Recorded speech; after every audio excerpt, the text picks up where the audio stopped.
apapun yang ada di depan kami, apapun yang tidak kelihatan, tapi kami tetap percaya sebab Engkau Allah kami, Allah yang hidup, Allah yang turun atas kami anak-anak-Mu Tuhan, untuk mendapatkan terang-Mu Tuhan, sehingga hidupku agar tidak sama lagi setelah kami semuanya hidup di dalam terang-Mu. Terima kasih Bapa, kami mengucap syukur atas rahmat kasih anugerah-Mu. Engkau turun ke dunia bagi kami semua ya Bapa, yang percaya kepadamu, mendapatkan satu keselamatan secara luar biasa. Engkau angkat kami menjadi anak-anak-Mu, menjadi ahli waris-Mu, menjadikan anak-anak yang tidak gampangan, tetapi anak-anak yang begitu luar biasa. Terima kasih Bapa, kami mengucap syukur Tuhan. Engkau berkati urapi setiap kami Bapa, anak-anak yang Kau sudah hadirkan di tempat ini Bapa. Biar Engkau menyucikan, menguduskan Bapa setiap kami Bapa, yang sudah dipersiapkan untuk merayakan kelahiran-Mu Bapa di bulan Desember ini. Terima kasih Bapa. Biar Tuhan memberkati Bapa. Biar Engkau sendiri akan meng-cover setiap kami Bapa. Hati dan pikiran kami akan fokus pandangan kami hanya kepadamu. Tidak ada satu hal pun tempat iblis untuk mencuri dari benih firman-Mu. Aku patahkan, aku ikat, aku hancurkan demi nama Tuhan Yesus. Dalam nama Tuhan Yesus, proteksi ini Bapa dari sudut kanan, kiri, belakang, atas Bapa. Protek dengan darah kuasa-Mu. Aku perintahkan pasukan malaikat-Mu berkeliling berkemah di tempat ini. Dalam nama Tuhan Yesus, segala roh teritorial, kuasa-kuasa kegelapan, aku patahkan, aku ikat, aku hancurkan demi nama Tuhan Yesus. Bebaskan kami dengan roh-Mu Tuhan. Apapun keadaan kami, apapun setiap pemikiran dan masalah kami, agar saat ini Bapak kami sendingkan semua Bapak, agar kami hanya memberikan tempat Roh Kudus bekerja pada siang hari ini. Terima kasih Bapak, kami mengucap syukur. Semua yang percaya katakan amin. Kemuliaan bagi Yesus Tuhan kita. Haleluya. Puji nama Tuhan. Silakan duduk kembali. Ya, shalom semuanya. Shalom. Ya, katakan lebih keras lagi, shalom. Shalom. Orang yang penuh dengan roh, penuh dengan gairah, penuh dengan semangat, penuh dengan api menyala-nyala, karena ada roh di dalam diri kita, yaitu roh api Tuhan, Roh Kudus ya. Jadi dalam roh kita ada, di dalam tubuh kita ada Roh Kudus. Jadi harus menyala-nyala, berapi-api dan semangat di dalam Tuhan. Kita bersyukur, terima kasih untuk Bapak Gembala yang sudah memberikan saya kesempatan untuk menyampaikan firman Tuhan pada hari ini, yaitu menjelang perayaan Natal. Satu hal yang kita boleh melihat, tema ini pasti bukan biasa-biasa saja. Pasti sudah didoakan oleh Bapak Gembala, Ibu dan semua pengerja semua di tempat ini. Karena tema ini tema yang selama ini saya membawa firman ke daerah dan sampai ke tempat-tempat di mana saya belum pernah mendapatkan tema ini, baru kali ini. Ya, kalau Immanuel sudah pernah, tapi kalau Immanuel di segala musim kehidupan baru kali ini, dan itu luar biasa. Pasti itu sudah dibawakan jauh-jauh tema ini, minta kepada Tuhan. Benar Pastor ya? Amin. Beri kemuliaan dulu buat Tuhan kita Yesus yang sudah memberikan kepercayaan untuk Pastor untuk memberikan tema ini. Haleluya. Ya, di sini kita melihat ya bahwa Immanuel di dalam Matius 1 ayat 23 di situ mengatakan apa? Ayo kita buka sama-sama, kita baca sama-sama. Oke. 3, 2, 1. Sesungguhnya anak darah itu akan mengandung dan melahirkan seorang anak laki-laki, dan mereka menamakan dia Immanuel. Jadi di sini kita melihat bahwa seorang darah, yaitu wanita Maria, telah mengandung, yang dia melahirkan seorang anak laki-laki, dan dinamakan siapa? Immanuel. Immanuel itu berarti Tuhan beserta kita. Bahwa Immanuel itu diambil dari bahasa Ibrani, yaitu Tuhan hidup di tengah-tengah, Tuhan hidup di manusia, yaitu Yesus. Jadi kita semuanya yang sudah percaya Yesus, kita yang sudah terima Yesus, dan kita yang sudah mengenal dan kita percaya diselamatkan, di situ penyertaan Tuhan, bahwa Immanuel, Tuhan berserta dengan kita semuanya. Amin. Ya. Sekarang yang menjadi pesan atau kesan kita buat Tuhan apa? Kalau di dalam Matius 1 ayat 23 ini, bahwa Tuhan sudah lahir, Tuhan menyertai kita, Tuhan sudah memberikan terang bagi kita. Dan apa yang kita mau berikan kado buat Tuhan? Pasti ya, di perayaan di mana-mana akan dirayakan tentang kelahiran Tuhan Yesus. Bahkan di mal-mal sudah banyak itu pohon-pohon Natal yang besar-besar. Dan bahkan di gereja-gereja pun semuanya pasti sudah ada banyak lampu dan juga pohon-pohon, dan semuanya merayakan dengan begitu luar biasa terang Kristus melalui perayaan Natal ini. Dan apa yang kita mau berikan hadiah kado buat Tuhan? Kalau kita mungkin ya ada di sini beberapa mungkin pengerja atau keluarga saling tukar kado atau memberikan kado di hadiah di hari Natal ini. Tapi apa yang kita mau berikan kado ini buat Tuhan di hari Natal, dan untuk sampai selama-lamanya, sampai hidup kita, sampai kematian atau sampai maut kita memisahkan, dan sampai kehidupan kita diambil Tuhan, dipanggil Tuhan, apa yang mau kita berikan sisa hidup kita ini buat Tuhan? Apa yang anak-anak muda mau berikan buat Tuhan? Apa anak-anak remaja dan adik-adik dan semuanya, bapak, ibu, rekan-rekan semua yang ada di tempat ini, jemaat semua, apa yang kita mau berikan hadiah kita, kado kita buat Tuhan? Pasti semuanya sudah tahu. Kalau belum ada yang tahu, saya beritahu. Jadi gini, tidak ada yang lebih baik yang kita mau berikan sama Tuhan selain hidup kita. Selain hidup kita, apa yang kita mau berikan hidup kita buat Tuhan? Jadi hidup ini adalah kesempatan. Berikanlah hidupmu bagi Tuhan. Karena hidup ini adalah hidup yang anugerah Tuhan. Di luar sana engkau binasa, tapi di dalam Kristus Yesus kita menjadi anak-anak yang luar biasa, menjadi anak-anak kepunyaannya, yaitu ahli warisnya, yaitu kita diselamatkan. Karena dunia tidak bisa menjamin, dunia tidak bisa memberi kita pengharapan selain di dalam Yesus Kristus Tuhan kita. Amin. Jadi Immanuel. Sekarang saya mau sampaikan yang mana musim ya. Tadi katakan di dalam musim kehidupan ya. Musim di segala kehidupan. Kalau kita berbicara mengenai musim, bahwa musim itu adalah satu gambaran ini. Bahwa musim itu adalah satu peristiwa yang ada di bumi. Ya, peristiwa yang ada di bumi berkaitan dengan iklim. Yang berkaitan dengan iklim apa? Yaitu dalam 1 tahun. Ya, di dalam 1 tahun ini ada iklim, ada musim. Kalau di Eropa, di Jepang, di Inggris dan lain sebagainya, di negara-negara lain, mereka ada 6 iklim, ada 6 musim.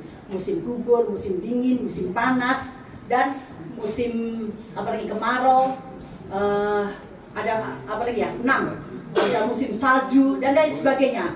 Nah, itu di dalam musim. Tapi kalau di Indonesia hanya ada berapa? Cuma ada 2. Apa itu? Musim hujan dan musim panas. Nah, itu yang kita alami selama kita ada di negara di mana kita ada di Indonesia ini. Kita akan mengalami musim hujan dan musim panas. Oke, sekarang saya memberikan satu contoh ya, suatu contoh. Tapi sebelum kita berikan satu contoh, saya berikan satu contoh sebetulnya. Di sini kita melihat bahwa di dalam Kejadian 8 di situ, yaitu ada Kejadian 8 ayat 22 ya. Di situ mengatakan bahwa selama bumi masih ada, tak akan berhenti-henti musim menabur, musim menuai, musim dingin, musim panas, musim kemarau, musim hujan siang dan malam. Jadi dalam Kejadian 8 ayat 22 ini sudah menyampaikan bahwa selama bumi masih ada ini, masih ada musim menuai, musim menabur, musim dingin, musim panas, dan siang malam. Selama bumi ini masih ada ya. Jadi kalau kita melihat selama musim ini ada, kita percaya penyertaan Tuhan itu ada. Kalau Bapak Ibu Saudara boleh melihat ya, pelangi itu sebetulnya gambaran apa sih? Itu janji apa sih pelangi? Waktu Tuhan berbicara kepada Nuh, apa sebetulnya yang dibicarakan Tuhan sama Nuh waktu itu? Memang manusia karena suatu kebejatannya, kebobrokan dan kejahatannya, maka Tuhan menurunkan air bah. Waktu Tuhan menurunkan air bah, semua makhluk-makhluk yang sepasang-sepasang dimasukkan di dalam satu bahtera. Dan di situ Nuh mengikuti apa kata Tuhan. Dan waktu Nuh mengikuti apa kata Tuhan, terjadilah di situ akhirnya air, setelah air bah turun, semua manusia dibinasakan. Waktu semua manusia dibinasakan, akhirnya di situ Nuh mulailah mereka bercerita atau bertanya sama Tuhan, Tuhan, kenapa engkau membinasakan umatmu sedangkan engkau sendiri yang menciptakan, atau engkau sendiri yang membawa ini umatmu ini yang Tuhan hadirkan di bumi ini, kenapa engkau sendiri yang membinasakan? Karena Tuhan melihat karena atas kejahatan manusia maka Tuhan binasakan seluruh umatnya. Dan itu janjinya Tuhan, yaitu pelangi. Pelangi itu ada merah, kuning, hijau, dan warna-warni ya, dan lain sebagainya. Dan disitu janjinya Tuhan bahwa aku Nuh tidak akan lagi untuk membinasakan umatmu. Dan aku akan membinasakan yang kedua kalinya, yaitu dengan api, bukan lagi dengan air bah. Dan mulailah disitulah Tuhan terus menciptakan apa yang selama bumi masih ada ini tidak akan pernah berhenti. Musim panas, musim dingin, musim kemarau, dan siang dan malam. Coba saya berikan satu contoh, satu pohon ya. Di sini kita melihat ada salah satu bapak ini, dia mempunyai 4 orang anak. Dan 4 orang anak ini dia disuruh pergi, yaitu pada saat musim dingin, pada saat musim panas, pada saat musim semi dan pertama musim dingin, musim semi, musim panas, baru musim gugur. Nah, coba kita lihat mungkin apa yang sekarang bisa Bapak Ibu Saudara lihat di musim buah pir ini. Pada saat musim dingin, apa yang ada di benak Bapak Ibu Saudara? Dan saat ini anak ini boleh melihat waktu di musim dingin dia melihat apa yang terjadi di dalam buah pir itu, karena bapaknya pesan nanti kalau engkau pulang kamu harus ceritakan apa yang terjadi buah pir itu pada saat musim dingin. Kalau Bapak Ibu Saudara boleh melihat ya apa yang terjadi dalam pohon pada saat musim dingin itu. Ya, itu simpen dulu buat Bapak Ibu Saudara. Sekarang kita melihat anak kedua melihat di dalam buah pir itu, pohon pir itu pada saat musim semi. Apa yang terjadi dalam musim semi pada anak kedua itu? Dan Bapak Ibu Saudara pun juga bisa melihat apa ya yang terjadi dalam buah pohon pir itu pada musim semi. Terus ketiganya, ini anak yang ketiga. Waktu anak yang ketiga ini melihat juga di dalam buah pir itu pada musim panas. Apa yang di dalam benak salah satu anak yang ketiga ini? Lanjut, setelah itu anak yang keempat dia melihat di dalam buah pir itu apa yang terjadi pada saat musim gugur. Ya, jadi di sini kita melihat sekalipun di musim dingin, musim panas, musim dingin, musim semi, musim panas, dan musim gugur. Pada saat musim dingin anak ini dikumpulkan kembali. Pada saat anak-anak ini pulang, mereka berkumpul kembali. Mereka ditanyakan satu persatu, hei anakku, apa yang engkau lihat dalam pohon pir itu pada saat musim dingin? Nah, waktu anak itu ditanya, anak itu menjawab, yang terjadi yaitu pohonnya kurus dan melilit-lilit. Jadi kurus dan melilit-lilit, maksudnya di situ melihat pohonnya ini tidak ada tanda-tanda kehidupan gitu ya. Jadi itu di buah pir pada saat musim dingin. Terus pada saat musim semi, pada saat musim semi itu antara musim dingin dan antara musim panas, mulailah daunnya bertumbuh, mulailah bertunas. Itu pada saat musim semi, itu yang dilihat dari anak kedua. Terus anak ketiga menjawab apa kepada bapaknya? Dia menjawab pada musim panas buahnya sudah mulai keluar, sudah mulai kuning, ranum, dan mulai ada yang membusuk. Seperti itu yang dilihat dari anak ketiga. Terus yang dilihat dari anak keempat, dia melihat semuanya tidak ada yang benar. Gitu. Si anak yang keempat dia bilang semuanya tidak ada yang benar, karena saya melihat bahwa di situ buahnya semuanya mulai gugur, mulai tidak enak dilihat dan tidak masak, dan semua dilihat itu tidak membuat dia tertarik oleh buah itu. Itu yang dilihat dari anak keempat. Tapi bapaknya ini bercerita kepada anak-anaknya, hai anakku, tidak selamanya musim dingin dan musim panas, musim dingin, musim semi, musim panas, dan bahkan musim gugur tidak akan selamanya itu selalu terjadi seperti itu. Jadi bapaknya ini memberikan satu penjelasan bahwa setiap yang engkau lihat ini memang semuanya itu benar. Tidak ada yang salah anak-anakku, semuanya itu benar. Karena engkau pada saat melihat di musim dingin, pada saat engkau melihat di musim semi, pada saat engkau melihat di musim panas, pada saat engkau melihat di musim gugur, dan itulah yang berbeda-beda yang engkau lihat. Begitu juga kehidupan kita. Dalam kehidupan kita itu ada saatnya, ya. Ada saatnya siang, ada saatnya malam, ada saatnya menuai, ada saatnya menabur, ada saatnya kematian, ada saatnya kelahiran. Jadi tidak selamanya engkau menderita, tidak selamanya engkau berbeban berat, tidak selamanya engkau akan mengalami satu kesedihan yang terus menerus. Tapi ada saatnya engkau akan mengalami penghiburan, engkau mengalami kegembiraan, engkau mengalami sukacita, engkau mengalami kebahagiaan. Itu. Jadi tidak selamanya musim itu akan terus menyelimuti dengan kegelapanmu. Ya, oke, baik. Next kita lanjut lagi ya. Tadi kita lihat di dalam salah satu bapak, yaitu yang mempunyai 4 anak itu ya. Itu tadi dalam musim 4 yang sudah diceritakan mengenai bapak ini. Oke, next sekarang kita akan buka di dalam Pengkhotbah 3 ayat 1 sampai 2. Ya, kita baca sama-sama. Untuk segala sesuatu ada masanya. Apapun di bawah langit ada waktunya.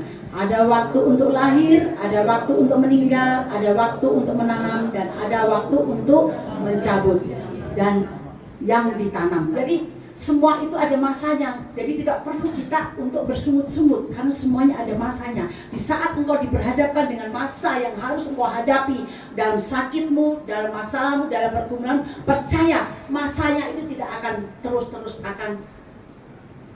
untuk menjadi penghalang dalam kehidupanmu. Banyak hal kalau saya melihat waktu saya KKR di daerah-daerah, bahkan waktu di Timor Leste juga, itu banyak sekali mereka anak-anak Tuhan, dan bahkan hamba Tuhan pun mereka mengalami masalah yang sama. Mereka mengalami keketiran, kekhawatiran, dan mereka mengalami kehidupan yang hampir-hampir mereka sudah putus asa. Bahkan hampir-hampir mereka yang meninggalkan Tuhan Yesus. Karena di daerah-daerah itu banyak orang yang tidak bisa membaca firman Tuhan. Maksudnya tidak bisa membaca Alkitab karena mungkin matanya sudah rabun dan tua dan sebagainya. Jadi mereka hidupnya itu seperti kosong, hidupnya suatu kekeringan. Dan waktu saya di NTT, waktu saya masuk di situ, saya melihat kehidupannya mereka itu.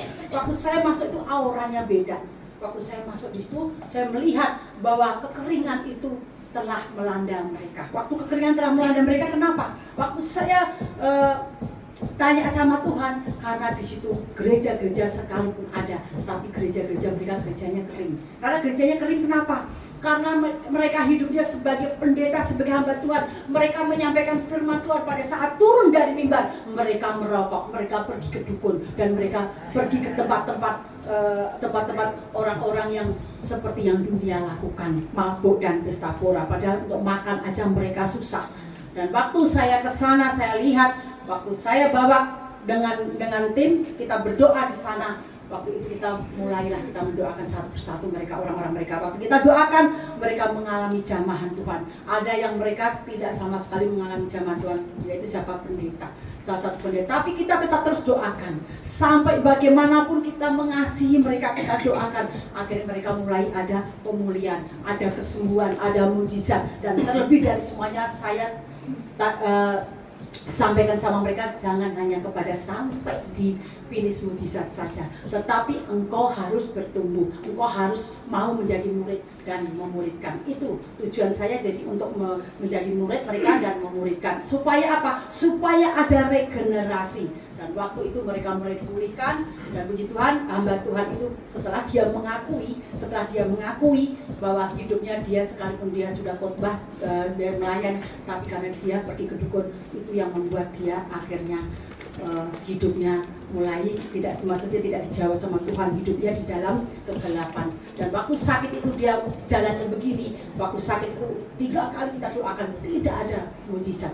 Tapi waktu dia mengakui dan dia membuka hati dan dia minta ampun, mulai dia berjalan lancar. Dia mulai berjalan lancar, dia mulailah dia mulailah dia menjadi saksi buat mereka semua bahwa dia dan hamba Tuhan ini mengakui kehidupannya selama ini yang dia lakukan.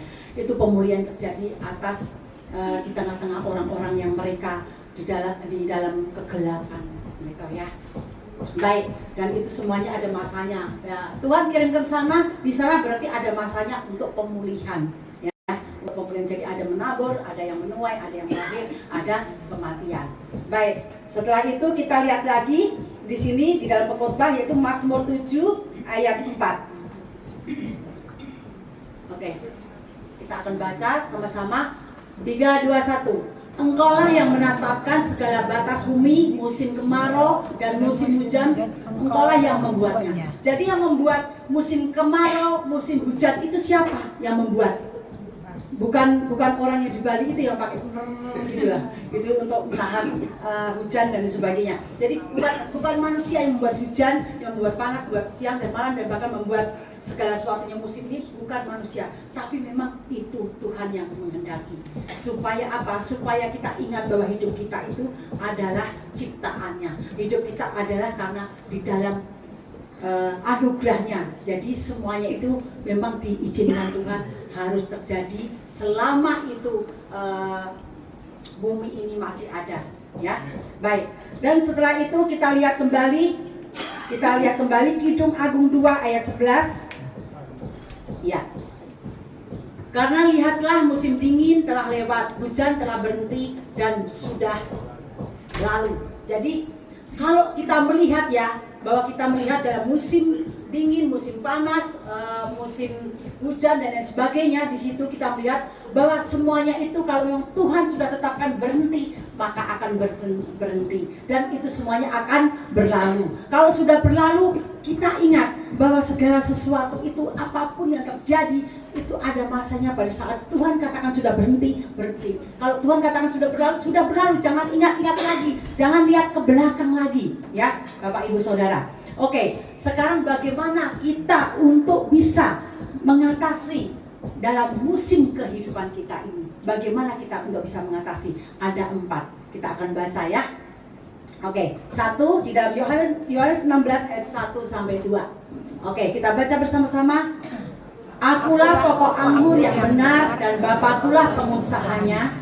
Setiap ranting padaku yang tidak berbuah dipotongnya, dan setiap ranting yang berbuah dibersihkannya supaya lebih banyak berbuah. Jadi Bapak ini adalah sebagai pengusahanya. Tuhan Yesus sebagai apa? Pokok anggurnya, dan kita sebagai ranting-rantingnya.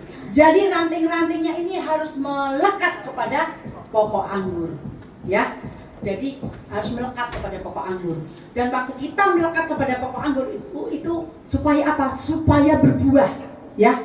Dan bahkan untuk berbuah pun juga harus supaya berbuah banyak, dibersihkannya, dipotongnya. Sakit nggak waktu kita di saat kita hidup kita ini mulai melekat sama Tuhan? Kita seolah-olah kita sudah hidup kita sudah mulai menuju kesempurnaan. Kita sudah hidup kita sudah memberikan hidup kita buat Tuhan, dan kita juga sudah nggak sudah mulai dekat sama Tuhan, doa sama Tuhan, pujian penyembahan sama Tuhan, sudah membantu pekerjaan Tuhan dan lain sebagainya. Tapi kok aku masih harus dipotongnya? Apa yang dipotongnya? Supaya apa? Supaya berbuah. Dan setelah itu supaya dibersihkannya, supaya bertambah banyak, semakin berbuah dan semakin terus bertambah-tambah. Kenapa kita harus potong? Waktu kita merasakan yang hidup kita itu, waktu kita melekat kepada Tuhan, waktu itu kita merasakan masih ada yang harus dibersihkan. Mungkin engkau masih sakit hati, mungkin engkau masih marah-marah, mungkin engkau selama ini masih dendam dengan suamimu, istrimu, atau anakmu, atau teman-temanmu, atau mungkin selama ini engkau masih menyimpan kedukaan yang selama ini engkau ditinggalkan salah satu buah kekasih hidupmu, baik itu suamimu, anakmu dan lain sebagainya. Itu kalau itu masih ada di dalam diri kita, kita harus dibersihkannya, ya, supaya kita apa? Supaya kita berbuah. Kalau kita masih terus ada sakit hati dengan siapapun yang saat ini yang kita masih terpendam, itu harus dibereskan. Sebab kita hidup itu untuk bertumbuh, untuk berbuah, kita harus dipulihkan dulu, ya. Amin. Setelah dipulihkan, kita harus diperlengkapi. Kalau kita sudah diperlengkapi, kita baru baru kita setelah diperlengkapi, baru kita diutus Tuhan. Waktu kita diutus Tuhan, itu semuanya rasanya kita lepas. Ini saya habis ini mau pelepasan, ada salah satu ibu-ibu yang dia dari notabene dari seberang. Dia udah berapa hari ini nggak bisa tidur, dia gatal-gatal badannya, kayak ada serangan kuasa kegelapan. Dia ke dokter, katanya dia tidak ada sakit apa-apa gitu. Nah, nanti pulang dari sini sekitar mungkin jam 3, nanti saya mau pelepasan salah satu ibu ini. Dia dari latar belakang dari muslim. Di sini kita melihat waktu kita untuk ranting-ranting ini ya, ranting-ranting ini, kalau kita dekat sama Tuhan, kalau kita tidak mau dibersihkan, maka hidup kita akan terhalang. Berkatmu terhalang, anak-anakmu, suamimu, dan bahkan kesehatanmu, semuanya menjadi penghalang kalau kita belum dibersihkan. Perlunya kita dibersihkan. Iri hati pun juga harus dibersihkan. Anak-anak muda yang putus asa dalam kuliah atau sekolahmu atau dengan pacarmu, itu pun juga harus dibersihkan. Sekalipun engkau melayani, tapi engkau harus dibersihkan. Karena apa? Waktu engkau dibersihkan, maka engkau akan lepas. Tidak bisa kita melayani orang, kita melayani jiwa-jiwa, sedangkan kita sendiri masih membawa sampah di dalam diri kita. Tidak bisa kita melayani orang yang kita layani, kita sendiri masih ada beban yang menjadi penghalang. Karena kalau saya kan juga dari seberang, saya dari muslim juga, tapi karena ceritanya panjang saya nggak perlu cerita, cuma saya kasih tahu aja yang mana saya diberikan mujizat Tuhan, yaitu anak saya tidak bisa bicara dari 7 tahun, dari 0 sampai 7 tahun. Setelah dia bisa bicara, saya bilang sama Tuhan, saya bilang, Tuhan, seumur hidupku saya mau melayani Tuhan. Saya bilang gitu, karena anak saya waktu nggak bisa bicara, waktu saya bilang sama Tuhan bahwa ihdina siratal mustaqim, tunjukkan jalan lurus. Jalan lurus itu siapa? Yaitu jalan lurus hanya yang bisa menuju ke surga, yaitu kepada Tuhan Yesus.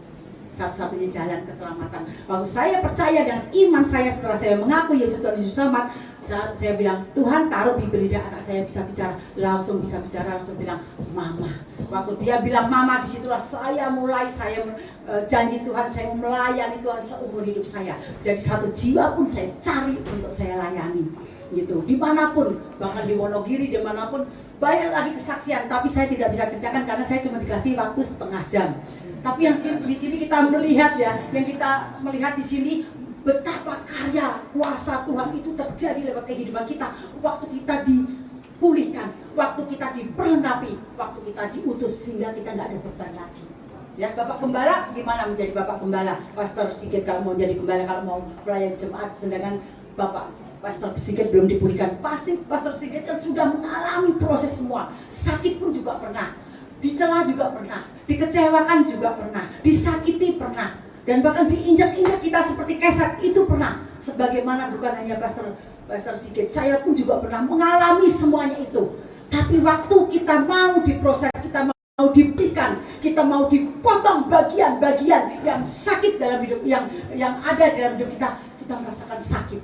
Bahkan waktu itu pernah juga difitnah. Waktu itu saya berdoa, saya nggak cerita sama siapa-siapa, saya cerita sama Tuhan. Tuhan, saat ini aku anakmu Tuhan, aku rasanya nggak tahan, nggak kuat. Hampir aja saya mau kembali ke tempat habitat saya. Tapi waktu saya berseru, saya memanggil Tuhan, akhirnya saya sampai gini, Tuhan, karena itu saking saya nggak kuatnya.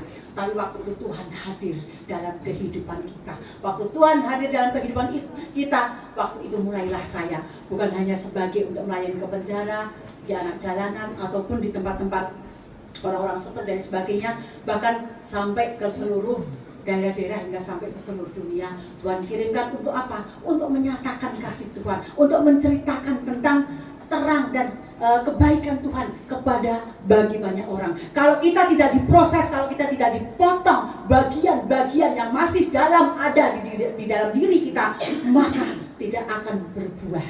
Kalau berbuah pun hanya cukup berbuah.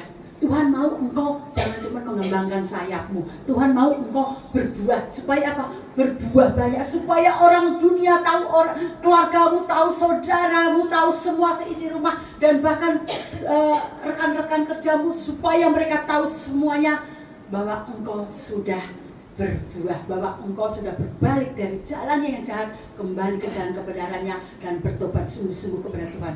Yudas sama, kalau kita melihat Yudas sama Petrus. Bagaimana Yudas dan Petrus itu ada satu perbedaan. Karena Yudas dan Petrus sama-sama bertobat mereka. Mereka menangis waktu melakukan dosa. Dan waktu mereka jatuh di dalam dosa, sama-sama mereka menyesal. Sama-sama mereka bertobat, menangis dan menyesal kepada Tuhan Yesus. Tetapi apa yang membuat perbedaannya? Kalau Petrus membuat perbedaannya karena apa? Karena Petrus ini berbalik dari jalan yang jahat dan pusat dan berbalik dan pandangannya fokuskannya hanya kepada Kristus Yesus. Maka yang membuat itu apa? Petrus berubah, 3.000 orang jiwa-jiwa bertobat. Kalau Yudas, dia sekali bertobat, dia menangis, menyesal, tapi ending dari kehidupannya dia bunuh diri. Karena apa? Karena dia tidak berbalik. Jadi hidup kita itu harus berbalik, 180 derajat harus berbalik. Anak-anak muda, kaum ibu, kaum bapak, dan bahkan semuanya yang hadir, harus satu hal, Tuhan mau engkau berbalik. Jikalau engkau berbalik, maka engkau akan dipulihkan Tuhan, engkau akan semakin diperlengkapi Tuhan, maka engkau akan diutus Tuhan dimanapun kita berada. Karena misi Tuhan datang ke dunia itu untuk apa? Menyelamatkan bagi semua orang, bukan hanya kepada orang-orang gereja. Tapi engkau harus berbuah, engkau harus keluar, bukan keluar gereja ya, engkau harus keluar untuk memberitakan Injil. Nanti sampai saya menyampaikan, kalau nggak saya jelasin nanti saya dimarahin sama Pastor Sigit. Wah, ibu lu suruh keluar ini jemaatku gitu.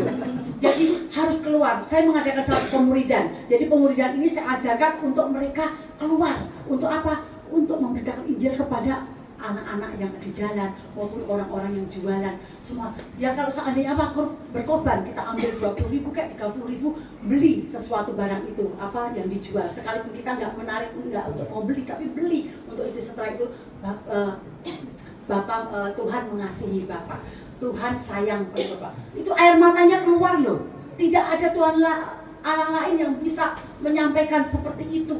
Hanya di dalam Kristus Yesus. Bahwa engkau berharga di mata Tuhan. Keponakan saya, dia mau bunuh orang tuanya. Bahkan bapaknya sudah stroke. Dia, Bude tolong dong, Bude tolong datang ke rumah. Suami saya juga datang ke rumah. Setelah datang ke rumah, sebelum datang ke rumah, saya mau panggil polisi, saya mau panggil RT, saya mau panggil Pak Satpam. Karena apa? Karena anak ini sudah berulang-ulang begitu terus. Tapi saya tidak menemukan Pak RT, saya tidak menemukan Pak Satpam. Saya tidak menemukan juga untuk mau polisi, sudah waktunya nggak ada karena hari Minggu saya juga mau gereja. Akhirnya saya datang dengan suami saya. Waktu saya datang dengan suami saya tunggu di luar, dia tidak mau ikut masuk. Saya hanya ke dalam. Waktu saya ke dalam, dia marah, dia banting, semuanya sudah berantakan. Memang adik saya itu masih agama seberang gitu loh.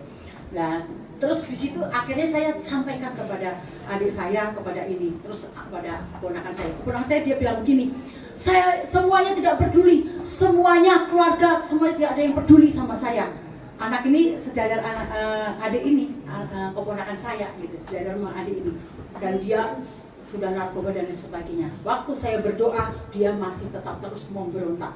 Akhirnya saya sudah hampir 1 jam, saya tidak bisa menyelesaikan. Tuhan, saya pasrah. Saya lebih baik saya pasrah dan saya menyerah, saya mau pulang. Tapi adik saya bilang ini, Mbak jangan pulang, Mbak jangan pulang. Kenapa? Karena dia ketakutan. Akhirnya Tuhan, kalau saya harus tetap masih di tempat ini, berikan solusi. Saya bilang, akhirnya Roh Kudus bawa saya untuk menumpangkan tangan kepada keponakan saya itu. Setelah saya tumpangkan tangan, sebelum tumpangkan tangan, sempat dia ambil pisau. Dia mau bunuh suami saya. Dan dia ambil pisau, 2 suruh kasihin nama suami saya, terus 1 dia bawa sama keponakan saya. Suami saya yang melawan, dia ayo dia udah pakai otot, ya pakai otot dia melawan. Tetapi keponakan saya makin melawan, orang setan jangan dilawan dengan setan gitu loh. Jadi saya bilang, saya dorong dia di pintu. Cepet keluar. Dia nggak mau gini-gini, jadi dorongan gitu. Saya dorong, akhirnya saya tutup pintunya. Terus setelah itu Roh Kudus bekerja. Karena saya sudah menyerah, saya minta Roh Kudus terlibat di dalam masalah ini. Waktu saya datang sama keponakan saya peluk dia, saya rangkul dia, saya peluk dia, terus saya bilang, tuh engkau berharga di mata Tuhan. Tuhan mengasihimu. Dia bilang gini, nggak ada Tuhan yang mengasihiku, tidak ada Tuhan peduli sama aku, dia bilang itu. Tapi Tuhan Yesus, Tuhan budi, peduli sama kamu, sayang sama kamu. Engkau berharga di mata Tuhan. Mulailah dia diam, terus saya tumpangin tangan, terus saya berdoa, saya doakan, saya tumpangin di atas kepala dan juga satu di tangan di hatinya ini. Karena kenapa? Kalau kita mendoakan orang, upayakan selalu tangan ini diberi kuasa dengan tanda-tanda ajaib menyertai. Waktu kita tumpangkan itu, berikan tumpangan tangan itu di dada, supaya apa? Kuasa ini terjadi atas orang yang kita doakan. Waktu orang itu kita doakan, anak itu waktu itu doakan, mulai dia diam, terus saya Tuhan bersihkan dengan Roh Kudus saat ini. Aku perintahkan dalam nama Tuhan Yesus, bersihkan semua akar-akar yang dia konsumsi selama ini, bersihkan. Mulai dia jatuh, dia jatuh. Setelah itu sudah selesai, saya berdoa minta Tuhan. Setelah itu dia masuk kamar mandi, dia muntah-muntah semua. Setelah muntah-muntah semua, dia masuk kamar. Terus saya doakan sekali lagi, dia tidur. Terus dia duduk, dia begini. Terus saya doakan, setelah itu dia bilang gini, nah, dia saya lapar. Gitu. Kan anak ini diikat oleh kuasa-kuasa kegelapan yang selama ini mamanya sudah pernah saya doakan agar dia boleh membuka hati percaya Yesus, pernah membuka hati percaya Yesus, tetapi hidupnya tetap terus hanya mencari mujizat. Ada yang terjadi, terus keluarganya ini seperti kayak neraka. Dan terus saya berdoa, ya mulai saat ini puji Tuhan sudah ada perubahan yang terjadi terhadap anak itu. Next, masih ada 3 lagi yang kita ini. Tadi kita harus bersihkan ya. Jadi Bapak Ibu, semua jemaat harus, kalau kita hidup melayani Tuhan, kita harus bersihkan. Kalau engkau dulu pelit, sekarang engkau murah hati. Kalau dulu engkau suka menghasut orang, suka bergosip, saat ini engkau menceritakan kabar baik kepada orang lain. Ya, amin. Kalau selama ini hidupmu malas, sekarang engkau rajin. Ya kan? Harus ada perubahan, harus ada yang dipotong, ya. Siapa yang mau dipotong? Siapa yang mau dipotong? Gak ada yang mau dipotong. Jangan diam-diam. Kalau diam-diam itu tidak akan berbuah, ya. Kita harus melekat kepada pokok anggur. Dan setelah melekat pada pokok anggur supaya kita berbuah, ya. Baik. Next kita sekarang di 1 Tesalonika 5 ayat 18 ya, ayat 18. Oke, kita baca sama-sama ya. Bersukacita senantiasa, tetaplah berdoa, mengucap syukurlah dalam segala hal, sebab itulah yang dikehendaki Allah di dalam Kristus Yesus bagi kamu.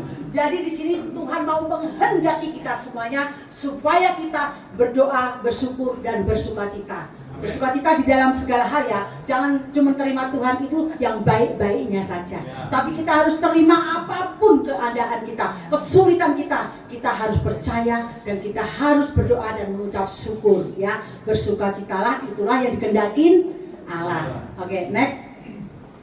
Ya, Matius 6 ayat 34. Ya, kita baca sama-sama. Sebab itu janganlah kamu khawatir akan hari esok, karena hari esok mempunyai kesusahannya sendiri. Kesusahannya sendiri cukuplah untuk sehari. Ya, jikalau engkau mendapatkan satu masalah, janganlah engkau khawatir seperti yang dunia lakukan. Kita semuanya pasti masih ada banyak khawatir. Pasti, tetapi yang Tuhan mau, jangan seperti kekhawatiran kita seperti yang dunia lakukan. Kalau orang dunia lakukan, khawatirnya itu sampai sekarang, sampai besok, sampai sininya botak. Tapi bukan sampai saya botak. Bukan itu ya, karena pinter. Saya uji. Jadi jangan engkau pikirkan, cukuplah kesusahanmu itu hanya untuk sehari ini. Besok mempunyai kesusahan lain, ya. Jangan dipikirkan terus, karena itu tidak akan membuat engkau semakin maksudnya tidak akan membuat itu akan menjadi jawaban doamu, menjadi kehidupanmu itu untuk lebih baik. Tapi waktu engkau memikirkan itu, cukuplah untuk sehari, besok mempunyai kesusahan sendiri. Karena tadi Immanuel mengatakan bahwa Tuhan beserta kita, jadi tidak perlu kita memikirkan sampai ini. Ibu Lucy nggak ngerasain, saya masalahnya berat banget, sampai saya itu saking beratnya dia jalannya begini. Karena apa? Saking beratnya, gitu loh. Tapi apapun, kita itu punya kuasa yang lebih besar daripada yang ada di dunia, yaitu kuasa Tuhan. Jadi semua masalah itu akan terselesaikan. Sekalipun engkau hampir miris sampai ke titik akhir di situ, engkau tetap terus belum mendapatkan jawaban. Justru pada saat titik terakhir itu Tuhan bekerja. Amin. Tuhan berkarya. Yes. Tuhan memberikan kuasa, Tuhan memberikan mujizat dalam kehidupanmu. Amin. Okay. Baik, next. Ya, 4. Mazmur 1 ayat 3. Sama-sama. Ia seperti pohon yang ditanam di tepi aliran air yang menghasilkan buahnya pada musimnya, dan yang tidak layu daunnya, apa saja yang berbuatnya berhasil. Haleluya, puji Tuhan. Pasti semuanya senang kalau disuruh baca ini. Karena apa? Berhasil, ya kan? Waktu dipotong, mukanya suram semua. Karena enak loh itu kita bawa. Karena saya tidak mau dipotong, saya tidak mau dibersihkan. Nah, di sini kalau Tuhan mau pakai hidup kita mau tadi dibersihkan, ya, dibersihkan. Setelah itu jangan khawatir dan kita harus doa dan mengucap syukur kepada Tuhan. Setelah itu kita di sini apa? Di sini kita setelah udah melakukan semuanya itu, maka apapun yang engkau kerjakan sekalipun di tepi air, engkau akan dibuatnya berhasil. Semuanya mau berhasil? Amin. Coba angkat tangan yang berhasil. Nah, mau semuanya kan yang dipotong tadi tidak ada yang mau. Sedangkan Tuhan mau harus dibersihkan, ya. Memang ini kekurangannya manusia seperti itu. Kalau yang baik-baik, senang. Tapi kalau yang nggak baik, kalau yang baik-baik ya senang. Kalau yang nggak baik tidak mau. Bahkan itu bersemut-semut, marah, menyalahkan dan mengadu sana sini, dan bahkan tidak pernah mau menyelesaikan, tapi caranya hanya menyelesaikan cara manusia. Tapi di sini Tuhan mau, di sini harus mau kita diproses, dibersihkan, dipotong. Setelah itu keduanya tadi apa? Di sini harus bersukacita dan berdoa dan tidak khawatir, dan setelah itu baru Tuhan perbuat apapun yang engkau lakukan, kerjakan, Tuhan buat berhasil. Sedang burung pipit di udara aja Tuhan pelihara, bunga bakung aja Tuhan hiasi, apalagi kita manusia makhluk yang paling disempurnakan. Tuhan akan hiasi, Tuhan akan pelihara sesuai dengan Immanuel tadi, bahwa Tuhan beserta dengan kita. Amin. Puji nama Tuhan. Kita bersyukur, biarlah sudah setengah jam kan Pak ya? Masuk ya? Terus aja saya terus sampai sore ya. Oke. Dan kita apa sih sebetulnya yang kita mau harus hidup kita itu sebetulnya itu untuk apa sih gitu? Hidup kita ini harus sebagaimana yang Tuhan mau, bukan hanya kita mau bertumbuh dan berbuah, tapi Tuhan mau kita itu melakukan menyelesaikan misinya Tuhan yang belum terselesaikan. Ya, misinya Tuhan itu waktu pertama kali Tuhan memberikan misi, ya, kepada Tuhan Yesus. Tuhan memberikan misinya kepada Yesus. Setelah Yesus memberikan misinya kepada murid-muridnya. Setelah murid-muridnya menyelesaikan menjadikan satu murid-murid, yaitu Tuhan Yesus memberikan murid-muridnya kepada gereja-gerejanya. Setelah gereja-gerejanya mengadakan satu murid lagi, yaitu misionaris. Ya, di sini nggak tahu ada misionaris nggak, Pastor?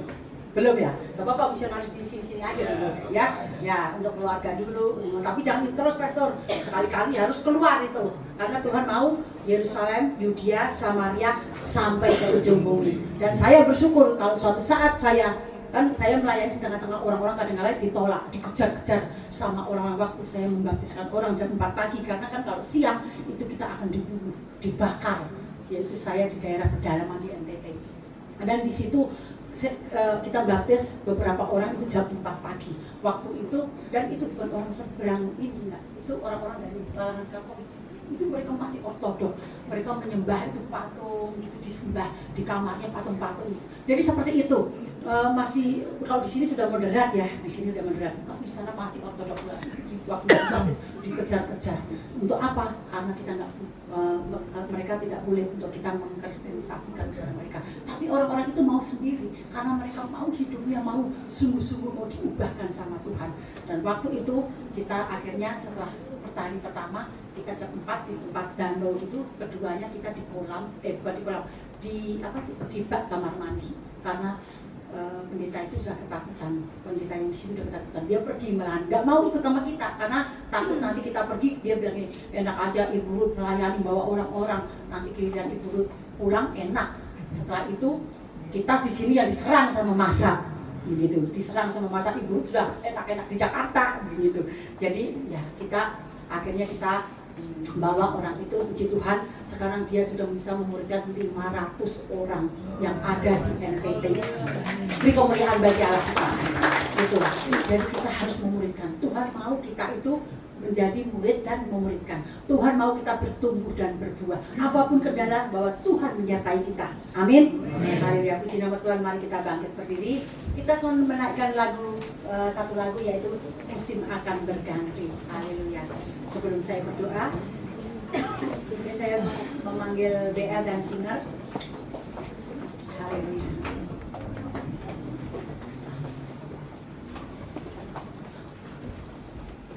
Terima kasih.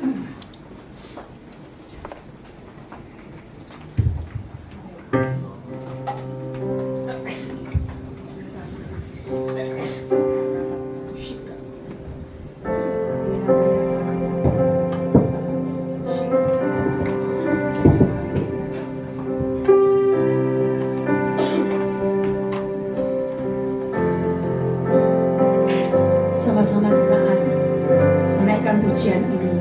Haleluya. Akan selalu berhadir, kasih Tuhan tetap abadi, tak akan berubah sampai selamanya. Tetap percaya, yakin Tuhan memberkati, ku yakin Tuhan melindungi, burung di udara Tuhan pelihara karena kasih-Nya. Tuhan selalu menolongku,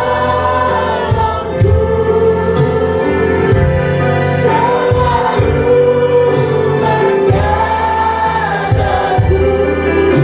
selama hidupku tak akan terjatuh tanpa seizinku. Tuhan selalu menolongku, selalu menjagaku,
Dia menyenangkanku dan peliharaku seumur hidup. Tuhan Engkau selalu menolongku, Bapak, Ibu, Saudara, jemaat semua yang hadir di tempat ini, pejamkan mata saudara. Apa yang masih ada tertinggal dalam hati, jikalau engkau masih perlu dibersihkan, jikalau engkau yang perlu masih dipotong, percaya sekalipun engkau sakit, tapi itu menjadikan satu bahwa engkau akan membawa satu luar biasa perubahan lewat kehidupanmu. Haleluya. Yesaya 43 ayat 19 mengatakan, lihat, Tuhan akan melakukan sesuatu yang baru. Jikalau engkau meninggalkan semua, engkau masih ada akar pahit, sakit hati, engkau masih ada menyimpan luka, dendam, atau mungkin engkau saat ini sakit-sakitan, atau hidupmu pernah selalu berdoa dan berdoa tapi engkau tidak pernah menerima jawaban dari Tuhan, dan itu belum saatnya engkau menerimanya. Saudara, sekarang minta sama Tuhan di hari akhir-akhir ini, akhir dimana kita akan memasuki tahun baru. Kita harus tinggalkan, kita harus selesaikan, kita harus buang. Kita akan melihat ke depan, kita akan lihat masa depan kita, kita akan melihat masa yang baru, kita akan melihat terobosan yang baru, kita akan melihat level yang baru yang Tuhan percayakan buat kita semuanya. Tuhan mau tinggalkan. Mari membangun keintiman dengan Tuhan. Mari membangun ketaatan kita dengan Tuhan. Kita minta hati yang baru. Kita minta paradigma. Kita minta cara pandang kita yang baru. Supaya kita memasuki tahun baru. Supaya kita memasuki tahun depan. Yang sebentar lagi 2 minggu kita masuk tahun baru. Ada terobosan-terobosan yang selama ini hidupmu yang telah terikat dengan kuasa-kuasa yang membawa hidupmu tidak ada jalan keluar. Engkau akan ada jalan keluar. Engkau akan diberikan pintu-pintu berkatmu, terobosan-terobosan baru terjadi atas hidupmu. Dan engkau yang sakit akan sembuh. Dan engkau yang terikat dilepaskan. Dan bahkan engkau yang berbeban berat, engkau akan mengalami kelegaan. Yang sedih dihiburkan. Dalam nama Tuhan Yesus. Kalau engkau kehilangan berkatmu yang selama ini akan dikembalikan 100 kali, 100 derajat datang kembali kepadamu. Asal engkau mau hidupmu dibersihkan dari segala tipu daya iblis yang seolah-olah itu baik-baik adanya, tapi ujungnya ada maut. Karena Tuhan membawa kita mendatangkan untuk damai sejahtera. Tapi kalau iblis datang hanya mencuri, membunuh, dan membinasakan. Apa yang dicuri daripadamu? Kesehatanmu. Apa yang dicuri daripadamu? Yaitu damai sejahtera, sukacitamu. Dan engkau kalau sudah dicuri, maka disitulah iblis mulai akan membunuh iman percayamu kepada Tuhan. Iblis akan membunuh segala pekerjaanmu, dan iblis akan membunuh segala berkat-berkatmu, dan bahkan anakmu pemberontak terhadap orang tua, dan bahkan suami melawan istri, dan istri melawan suami, dan semuanya keluarga ini seolah-olah mereka akan mengalami satu kehilangan damai sejahtera sukacita, dan mereka merasakan kehancuran seolah-olah tidak ada jalan. Di sini kita lihat bahwa Tuhan beserta dengan kita, asal kita di sini mau benar-benar, kita mau hatinya dibersihkan dan dipotong dari segala hal-hal yang selama ini tidak berkenan di hadapan Tuhan. Dan mulailah engkau bersukacita, mulailah engkau berdoa dan bangun hubungan intim kepada Tuhan. Dan mulailah engkau saat ini tidak khawatir tentang apapun keadaanmu. Dan setelah itu apapun yang engkau kerjakan, kita percaya engkau akan berhasil. Haleluya. Terima kasih Tuhan Yesus. Silakan Bapak Ibu Saudara berdoa bagi mereka yang saat ini mengalami beban yang selama ini belum ada jalan keluar. Tumpangkan tangan di dadamu. Dan bagi Bapak Ibu Saudara yang mengalami sakit penyakit yang tidak pernah berhenti, dan bahkan sampai saat ini sudah ke dokter tidak sembuh-sembuh, tumpangkan bagian-bagian yang sakit. Dan bagi Bapak Ibu Saudara yang saat ini punya akar pahit, tumpangkan tangan di dadamu. Bagi saat ini Bapak Ibu Saudara yang kecewa dengan temanmu, dengan pacarmu, anak-anak muda yang kecewa dengan teman-temanmu, dengan pacarmu, dan bahkan engkau merasa seolah-olah masa depanmu suram, saat ini tumpangkan tangan di dadamu. Horabatakasika babapatakara, horabapapatakasika tatakarama. Dan saat ini engkau yang berhutang, saat ini hutang pinjol, hutang bank, dan hutang yang saat ini belum diselesaikan. Saat ini Engkau tumpangkan tangan di dadamu, minta bagian-bagian apa yang saat ini Engkau doakan, saat ini minta kepada Tuhan. Sekarang juga agar di tahun 2025 Engkau ada terobosan-terobosan baru. Yang berlalu biarlah berlalu, yang baru sudah datang. Haleluya. Terima kasih Bapak. Bapak, kami menyerahkan setiap anak-anak-Mu Bapak. Bagi yang sakit saat ini Bapak, bagian-bagian yang sakit yang mereka menumbangkan tangan, dalam nama Tuhan Yesus, saat aku perintahkan dalam nama Tuhan Yesus, dengan bilur-bilur darah Tuhan Yesus menyembuhkanmu. Sekarang juga dalam nama Tuhan Yesus, saat ini katakan aku sembuh dalam nama Tuhan Yesus. Bagi saat ini yang masih ada akar pahit, kecewa, sakit hati dengan siapapun keluargamu, saudaramu, tumbangkan tangan di dadamu dan saat ini dalam nama Tuhan Yesus. Saat ini aku perintahkan dalam nama Tuhan Yesus, segala akar pahit luka hatimu, lepaskan pengampunan sekarang juga dalam nama Tuhan Yesus. Lepaskan pengampunan sekarang juga dalam nama Tuhan Yesus. Dan hatimu sekarang dikasih hati yang baru, pikiran yang baru dalam nama Tuhan Yesus. Dan saat ini Engkau yang berhutang dengan bank, hutang pinjol, saat ini dalam nama Tuhan Yesus, Tuhan akan memberikan proses percepatan terjadi atas hutang-hutangmu. Dalam nama Tuhan Yesus, hutangmu lunas dalam nama Tuhan Yesus. Terima kasih Tuhan Yesus. Biarlah damai sejahtera sukacita tidak dicuri sama iblis. Dan biarlah damai sejahtera sukacita tetap tinggal kepada anak-anak-Mu Bapa. Terima kasih Tuhan Yesus, kami bersyukur. Berikan mereka masa yang baru Bapak. Berikan mereka terobosan-terobosan yang baru. Dan berikan mereka Bapak level yang baru yang Tuhan angkat. Sebab Tuhan mengatakan bukan engkau tidak akan menjadi ekor, tetapi engkau akan terus naik. Engkau menjadi kepala. Maka engkau akan membawa level yang baru dan baru terus. Maka Tuhan angkat engkau menjadi anak-anak suratan Kristus yang terbuka bagi banyak orang, sehingga orang semua melihat bahwa hidupmu ada karena Yesus di dalam hati setiap anak-anakmu. Terima kasih Bapak, kami mengucap syukur ya Bapak untuk firman-Mu ini Tuhan. Engkau menyertai kami ya Bapak dari hari ke hari dan bahkan dari waktu-waktu ke waktu, bahkan minggu ke minggu dan hingga sampai bulan ke bulan, tahun ke tahun, hingga sampai tahun ini Tuhan. Penyertaan-Mu sempurna dalam nama Tuhan Yesus. Dan kami memasuki Bapak untuk tahun 2025 ya Bapak. Kami percaya Tuhan, kami akan melakukan perkara-perkara yang cakap, yang besar, yang penuh dengan kuasa, bersama dengan Tuhan Yesus melakukan perkara-perkara yang ajaib. Terima kasih Bapak, kami ucap syukur atas firman-Mu ini Tuhan. Biarlah ini pesan ini boleh tersampaikan kepada setiap jemaat di tempat ini.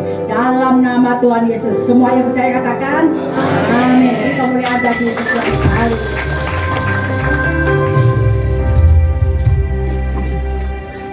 Puji nama Tuhan, terima kasih buat kebenaran firman Tuhan yang disampaikan oleh hambanya Ibu Ruth Lantung. Tuhan berkati selalu keluarga, pelayanannya kemanapun pergi. Haleluya. Tiba saatnya Bapak Ibu Saudara, kita masuk pada sesi candlelight, penyalaan lilin.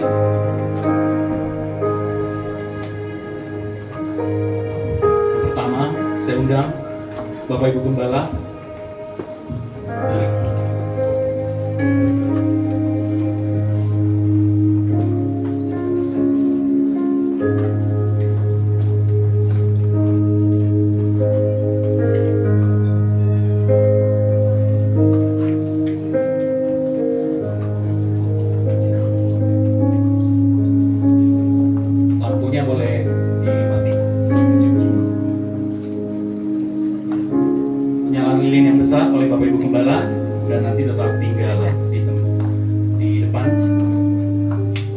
Selanjutnya nanti akan saya bacakan pada perwakilan dari setiap masing-masing komisi untuk menyalakan lilin dan langsung membagikan ke sekelilingnya.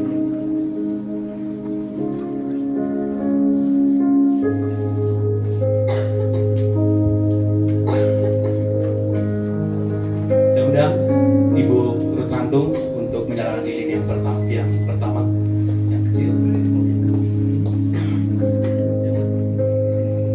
Selanjutnya mewakili WBI GBS 56 Ibu Sinta Sirait.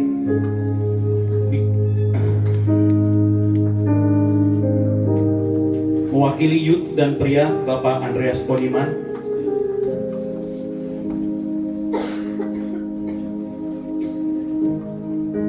Mewakili sekolah minggu, Ibu Hermawati.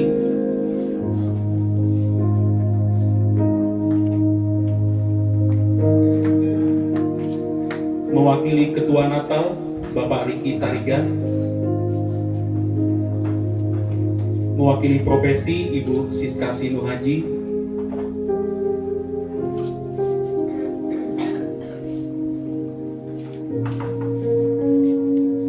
Mewakili tamu, Bapak Pendeta Victor Wondal.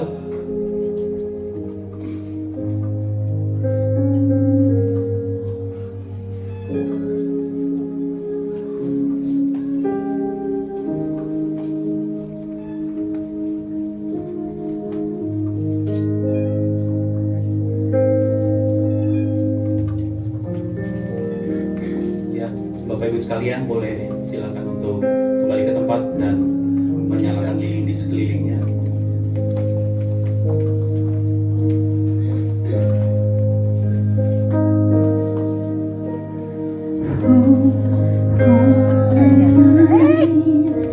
The stars that brightly shine in this night over deep sacred storm.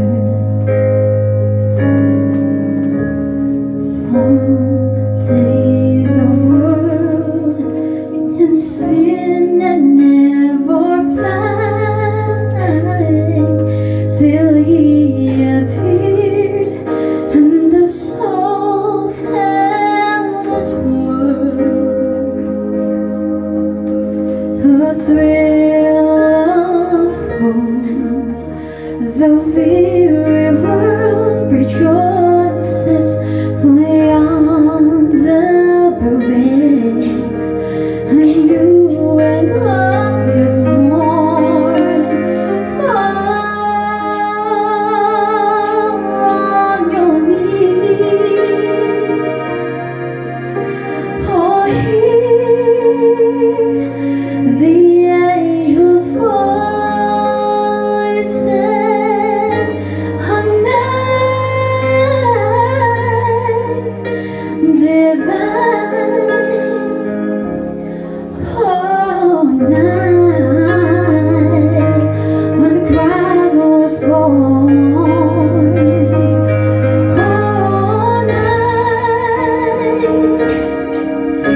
divine, oh, night divine. Mari kita sama-sama nyanyikan lagu ini, saudara. Holy night, the stars are brightly shining. It is the night of our dear Savior's birth. Long lay the world in sin and never blind till He appeared and the soul felt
saat kita bangkit berdiri, kita nyanyikan dalam bahasa Indonesia.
Kita hening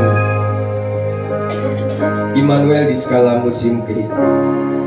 Hari ini kita merayakan Natal dengan penuh sukacita karena Allah telah hadir di tengah-tengah kita melalui Yesus Kristus Sang Immanuel.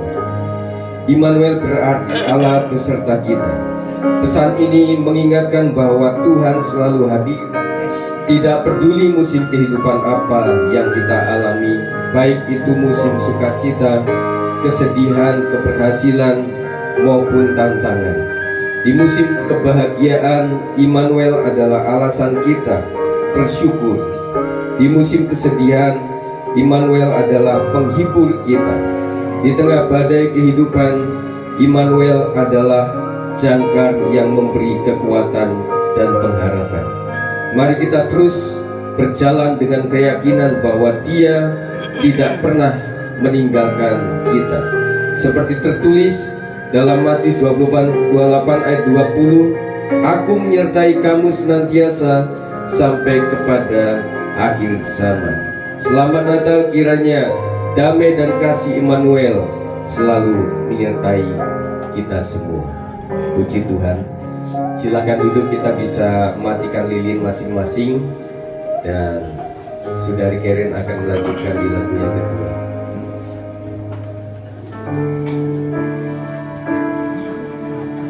Shalom Bapak Ibu Saudara. Puji nama Tuhan, hari ini kita merayakan kasih Tuhan yang begitu besar melalui kelahiran Tuhan Yesus Kristus. Saya percaya bahwa namanya bukan hanya indah, tapi namanya penuh kuasa yang mengubah hidup kita semua. Amin. Tiada yang bisa menandingi nama Tuhan kita Yesus Kristus, Raja segala Raja. What a beautiful name it is. Kiranya pujian ini dapat memberkati kita semua.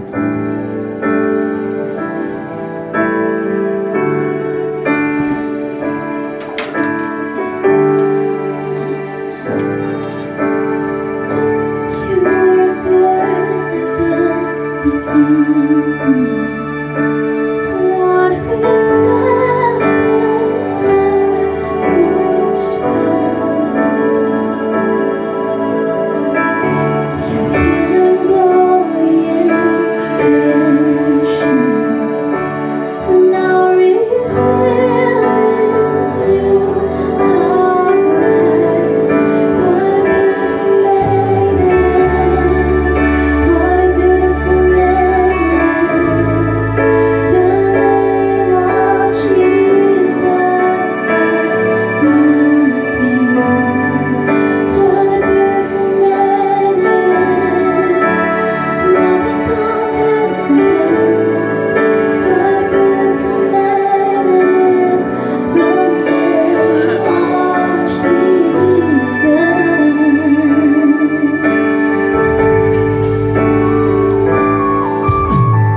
Terima kasih buat kesaksian pujian dari Karen. Tuhan memberkati. Kita akan memberikan persembahan Bapak Ibu Saudara.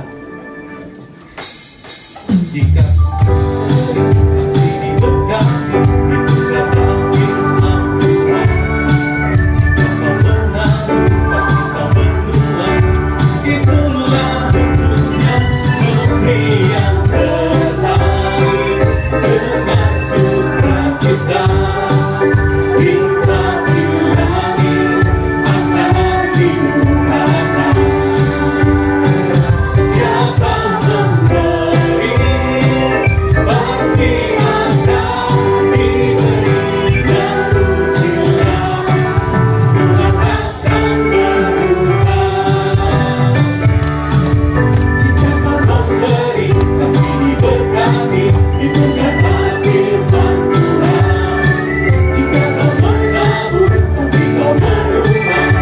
Itulah hukumnya, negeri yang terlahir dengan sukacita.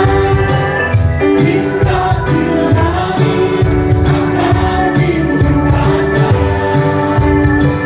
Siapa memberi, pasti akan diberi dan pujian. Tuhan akan berdoa. Terima kasih buat persembahan Bapak Ibu Saudara. Tuhan Yesus memberkati kita semua. Kita menyaksikan kesaksian selanjutnya dari Patricia Maureen.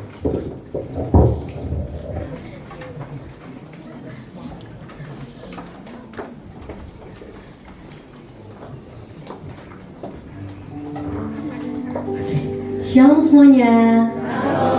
Perkenalkan, saya Patricia Maureen. Saat ini saya sangat mengucap syukur karena telah diberi kesempatan untuk memuji nama Tuhan dan memuliakan nama Tuhan di GBI S56 ini. Dan saya ingin berterima kasih karena telah diundang di gereja ini. Terima kasih banyak.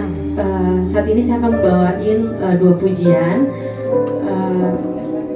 Yang pertama saya akan nyanyi Goodness of God karena Tuhan begitu baik buat saya, dan saya yakin dan percaya Tuhan juga begitu baik buat kita semua, amin. Dan percayalah, hal-hal kecil yang baik itu semua datangnya dari Tuhan. Jadi kalaupun kita nggak sadar, kok bisa gini, percayalah itu semua dari Tuhan. Jadi saya ingin saudara sekalian ikut menyuarakan kebaikan Tuhan dengan lagu Goodness of God.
pujian kedua, aku akan nyanyiin lagu Have Yourself a Merry Little Christmas.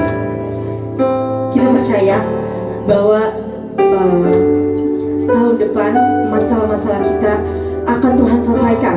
Amin. Tahun depan akan menjadi tahun yang baru, tahun yang penuh jawaban, tahun berkat. Ya. Jadi have yourself a merry little Christmas.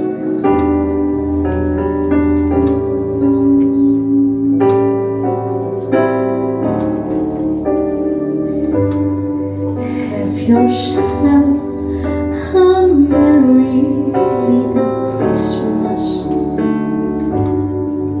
Let your heart be light.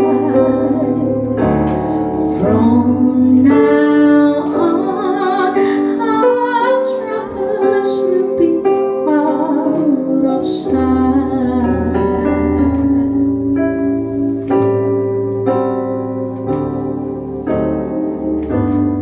Have yourself a merry little Christmas. May to you find from now on, our troubles will be miles away.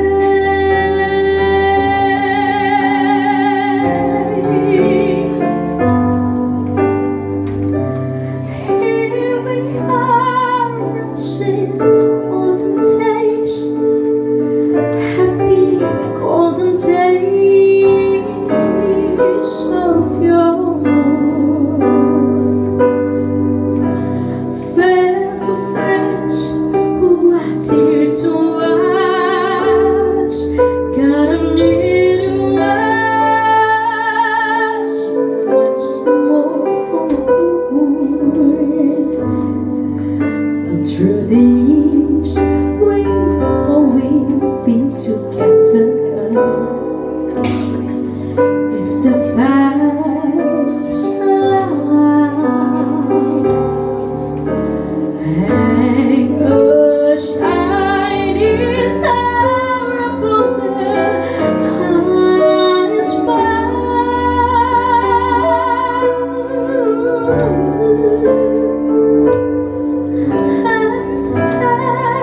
Yourself a merry little Christmas now.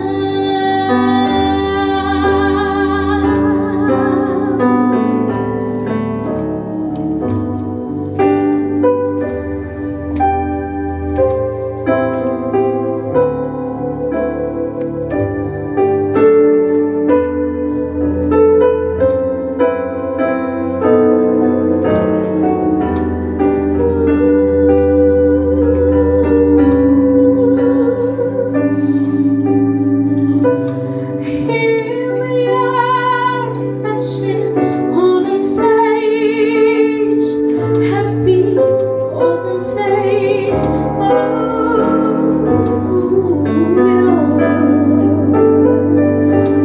Faithful friends who are dear to us, God near to us once more. Through the